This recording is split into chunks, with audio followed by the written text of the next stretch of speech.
এবার হলো ঘরে যাওয়ার পালা। রাত প্রায় 7:30টার মতো বাজে, ঘরে চলে যাচ্ছি। লাগবে তো মারে মনে হচ্ছে গোপাল বাদ দই লইতে যা গোপাল ভান্নি মা বাইটা বুইটা গোপাল বাড়ির মতো বাইটা বুইটা গোপাল বাড়ির মতো। ঘরে ঢুকেছিলাম আমি আরো 9টা বাজে। আজকে তো ষষ্ঠী ছিল, তো মাদের এখান থেকে এসে জাস্ট আমি আরো ঘরে ঢুকেছি। এমনি মা ফোন করলো যে আমার দেখতো তো ভাই বাইক অ্যাক্সিডেন্ট করে হাত ভেঙে ফেলেছে, ওকে দেখতে যাচ্ছি। কাছেই আমার এখান থেকে, আমি দেখতে যাচ্ছি ওকে। ও তো অফিসের ড্রেসও করে। হ্যাঁ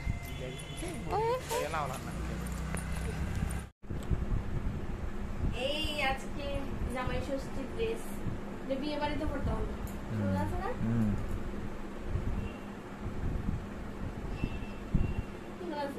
সুন্দর সুন্দর। সঙ্গে এটা হলো প্যান্ট, পালাজো পালাজো দুপাট্টা, ছিল না? আর তোমারটা হলো শাড়ি। এটা বাবুর পছন্দ। সুন্দর আছে, সুন্দর। হ্যাঁ সুন্দর। 39 না তোমার? হ্যাঁ সুন্দর সুন্দর, একদম ফাইন, ফার্স্ট ক্লাস।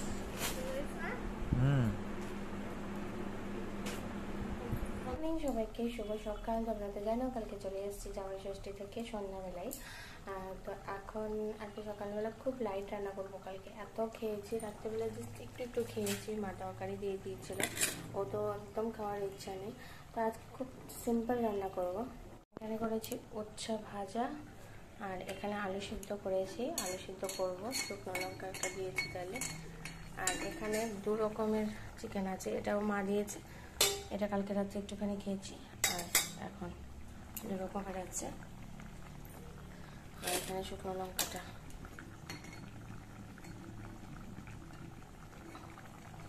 আজকে আর কিছু করবো না, পাতলা কিছুই খাবো। খেতেই মানে এত খাওয়ার দাওয়ার হয়ে গেছে কালকে, যা হয় আর কি, এটাই আজকে চলবে। এর মধ্যে আমার পুজোটা দেওয়া হয়ে গেছে, তারপর আমি এখন যাব ক্লাসে। আসার সময় নিয়ে এসছে খেজুর, বলছে তোমার জন্য খেজুর এসছে, দেশি খেজুর আমার ফেভারিট। কিন্তু ও বুঝতে পারেনি যেগুলো কাঁচা, এগুলো পাকবে না, তো নিয়ে এসে কী করা। তারপরে রাত 12টার পরে ছিল নিচে একজন আমার এখানেই রেন্টে থাকে, তো দাদা দিদির অ্যানিভার্সারি, তো আমরা এটা রাত 12টার পরে সেলিব্রেট করলাম সবাই মিলে খুব আনন্দ করে। তা